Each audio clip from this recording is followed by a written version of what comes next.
Hey, what's up guys? I got another Wi-Fi battle for you here today.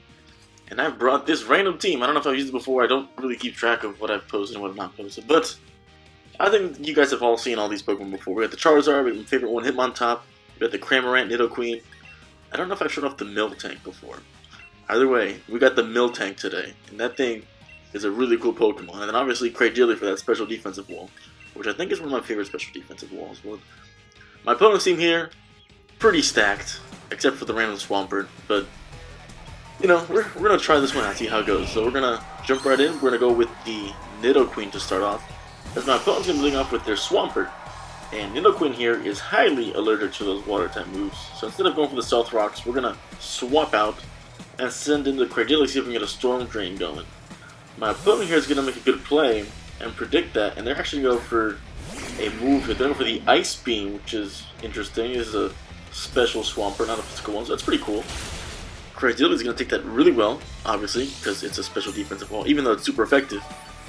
And now this is going to let us get a free Stealth Rock here. Now that I think about it, this is an older video because I remember switching out the Stealth Rocks on my Nidoqueen for the Toxic Spike, so another older video here. But that's alright guys, this is still a good battle.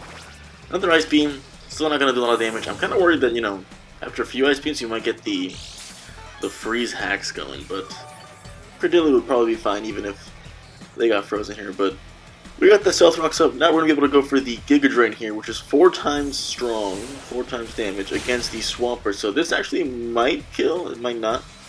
Here comes another Ice Beam. He's starting to stack up on Cradily, so I'm going to have to go for Recover soon. But there goes the Giga Drain right there, and it's almost going to be taken at that Swampert. It just didn't quite do enough damage. But we are going to get almost all of our health back, and actually, after these leftovers, we're actually going to be at max HP. And we're not frozen yet after those 20 Ice Beams you've taken. So Cradily's in a great spot right here. One more Giga Drain is going to take out the Swampert, and they haven't decided to switch out yet. And they aren't going to switch out here. I guess they're just going to hit the free switch on the Cradily, but they're going to go for that one more Ice Beam. They don't get the freeze hacks. I guess maybe that's what they're going for.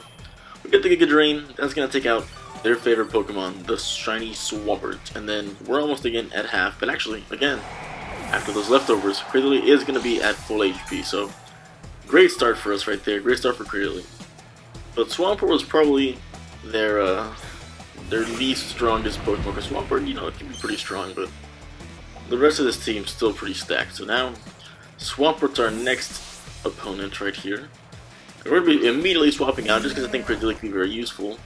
And we're sending out our physical defensive wall, which is the Miltank. And Miltank's going to take this Meteor Mash okay, especially after leftovers. There's not much damage that Miltank can do. It's more like stalling out, I guess, this Mineral, see what it wants to do. I could go just for Body Slams and see if I can paralyze this thing, but I'm just going for the Milk Drink and see what else this thing wants to do. As they actually go for the Ice Punch here, so they surely have the Ice Punch. That does almost no damage. I guess maybe they thought I was going to switch out there.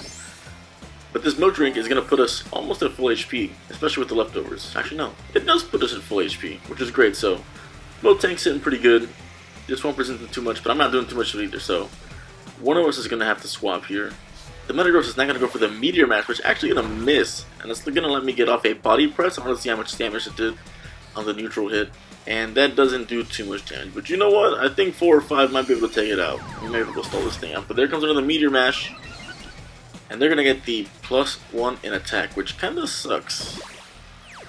Here comes another Body Press. And we're going to take it down to almost right around 50%. So I'm just going to leave Miltank in here. I don't think Miltank can do too much. They don't have any teams that can probably status me. So the, what's it called?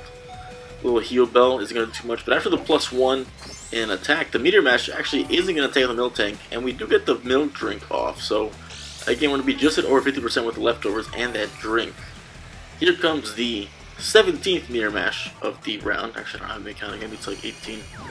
But Miltank is going to live again, this time on 7 HP, so this thing is a unit. It's able to get another Body Press off and almost take it out. You know, we're getting there, we're getting pretty close.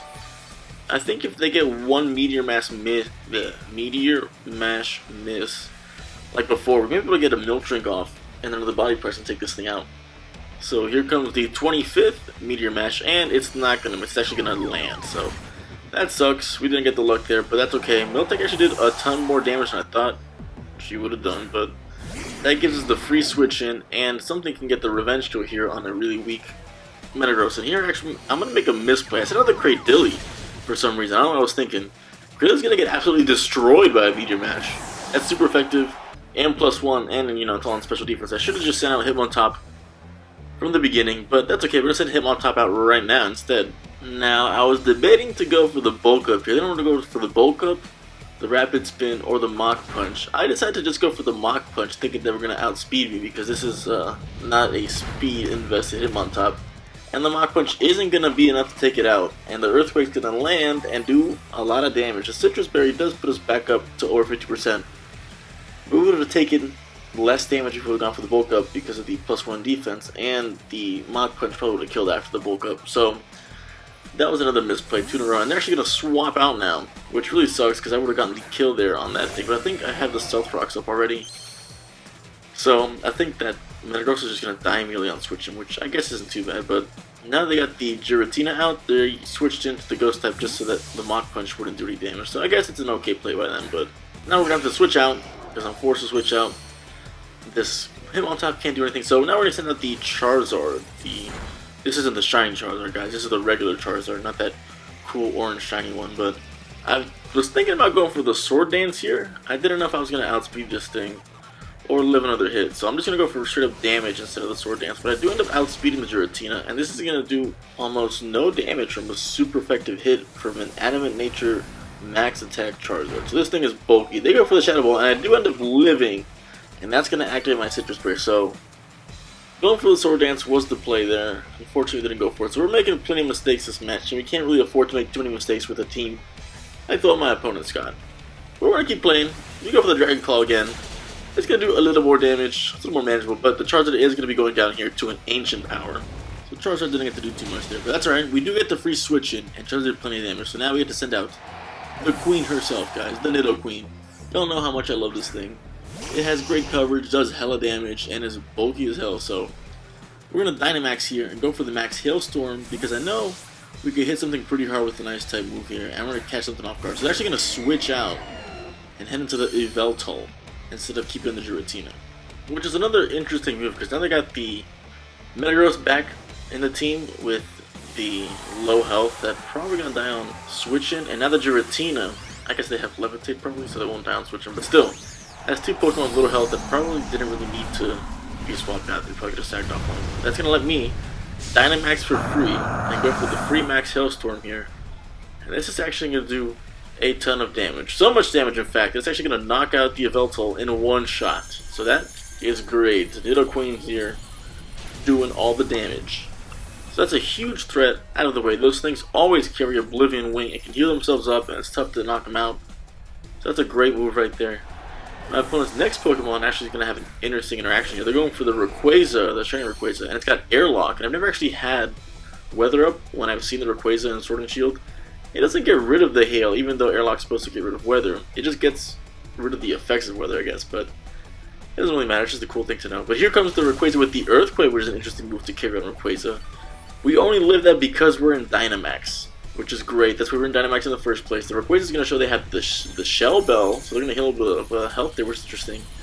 We get another Max Hailstorm off, and it is going to take out the Rayquaza in one shot as well with a super effective hit. So Nidoqueen's out here giving us all the momentum. She's almost out of health, but she's going to take out plenty of Pokemon with her when she goes down. So we're down to red, but we got one more turn of Dynamax here. If we can outspeed something, which Nidoqueen, you know, it doesn't have really any health investment. So here comes the Metagross with the low health, and like I thought, they are going to be dying on switch in here. So I guess they just wanted to get that out of the way in the first place. My opponent's next Pokemon is going to be the Giratina, which is going to take the Stealth Rock damage, but they are going to be living. So that kind of sucks, but we are going to get outsped by the Giratina. The Dragon Claw is going to take us out, and Nidoqueen is going to blow up, which I think is always a hilarious animation, watching these Pokemon blow up when they get knocked out of Dynamax.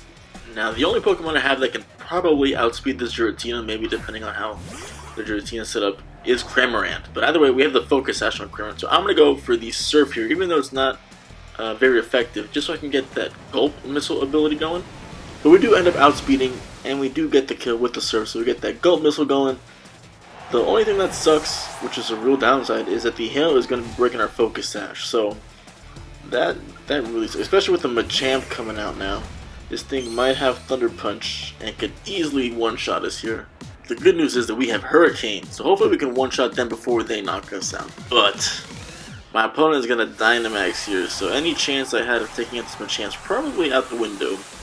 They actually have the G-Max Green Machamp, which is actually really cool. I don't have a G-Max. I've never tried the G-Max Machamp, or G-Max Pokemon in general. I think I've said this before, but there it goes. Cool arms. I wish there would have been a Mega Machamp. This for a Mega Machamp would have been sick, but here comes the Hurricane. We do land the Hurricane because, you know, it could miss plenty. It does tons of damage. Definitely would have taken them out if they weren't in Dynamax, but with the double HP, they're going to live. But they're going to be able to drop the giant rock on my poor bird, and he's actually going to get pancaked by that thing. So, poor little Cramorant's going to get knocked out. They are going to be able to shoot off this fish here as a final little goodbye present. That's going to do 25% damage or whatever it does. Well, 10% damage? I'm not sure. But Cramorant did great. And now we get the free switch into the next Pokemon, and the Sandstorm is up. So now we are down to my final Pokemon, which is going to be the Hitmontop, which is kind of herky, but we're going to figure out who the best fighting type Pokemon is right here, guys. This is where real Pokemon show up and do damage. So here, I'm going to go for the bulk up. I think I can outspeed. If I can get the bulk up going, I can get the +1 in defense and hopefully live a hit. Then the Hitmonchan, or the Machamp will take some Sandstorm damage, and then I can hit it and knock it out with the Mach Punch after the +1 attack. So that's the plan. We do outspeed. We get the bulk up going. Here comes the Max G Strike, whatever it's called. We do live, and I think it would have taken us out if we didn't do the +1 in defense. So Machamp's gonna get pumped. I'm getting pumped. We're both gonna take the Sandstorm damage. And now this is the moment of truth, guys. I didn't know whether to go for the Mach Punch or the Earthquake. I just go straight for the Mach Punch. I think I don't want to take him out, but here comes the Mach Punch, and it is going to knock out the Machamp. It did have a rocky helmet, but I still live on 4 HP. Machamp is going to blow up right in front of me, and that's going to get us the win, guys. That was a really cool ending there. And what made it even cooler is my opponent is going to be rage quitting there at the end. I guess they couldn't handle getting destroyed, their giant shiny G-Max Machamp by a tiny Hitmontop on almost half HP. But that was another great match, guys. Definitely Nidoqueen was probably the star there in that match, because it did take out all 3 of their legendary Pokemon, their main threats. So Nidoqueen came in big, and there at the end, Hitmontop. I'm glad Hitmontop was able to do some stuff and go for that bulk up and use the Mach Punch accordingly. But thanks for watching, guys. Hope you enjoyed it. I'll see if I can keep posting for you before this Gen 9 comes out. So appreciate it. See you in the next one.